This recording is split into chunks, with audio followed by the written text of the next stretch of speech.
কি খবর আপা? খাইছেনি ধরা? এই নষ্ট মহিলা কিছুদিন আগে মসজিদ মাদ্রাসা আলেম ওলামাদেরকে নিয়ে কটূক্তি করলো। আজকে সে কিন্তু ধরা টিকে খেয়ে গেছে। আলেম ওলামাদেরকে নিয়ে কি বলছিলেন আপনারা হয়তো বা অনেকেই জানেন বা অনেকেই জানেন না। যারা জানেন না তারা কতগুলা হুজুর বেরোবে দেখে আসতে পারেন। যেগুলা স্লিপ প্রিন্ট করে দাঁড়ে দাঁড়ে খালি ভিক্ষা করবে আর মসজিদের ইমাম হবে, তারপর ইমাম হয়ে মসজিদের ভিতরে মেয়েদেরকে উলঙ্গ করে ওইখানে রেপ করবে, মসজিদের ভিতর দর্শন করে। এখন এ অবস্থা। দেখলেন, এই মহিলা কিছুদিন আগে উলামায়ে কেরামদেরকে নিয়ে কি অশ্লীল ভাষায় গালিগালাজ করলো।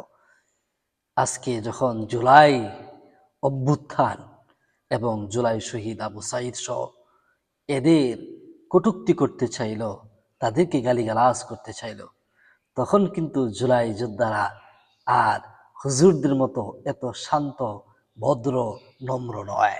তারা কিন্তু আপনাকে ছাড়ে নাই, ছাড়বেও না। এটা আপনার ভাবাটা ভুল হয়েছে যে আলেমরা যেহেতু আমাকে কিছু বলে নাই, জুলাই যোদ্ধারাও হয়তো বা আমাকে কিছু বলবে না। এইটা ভেবে নেওয়া আপনার জন্য বড় একটা ভুল হয়ে গেছে। এটা ভাবা উচিত ছিল না। এই জন্যেই আজকে খাইছেন ধরা। চরটা কেমন লাগছে? লাগছে তো গালে, মনে লাগে নাই? অন্তরে লাগছে তো? অন্তরেও লাগছে, আমাদেরও লাগছে, ভাল লাগছে, আমাদেরও লাগছে, তবে ভাল লাগছে।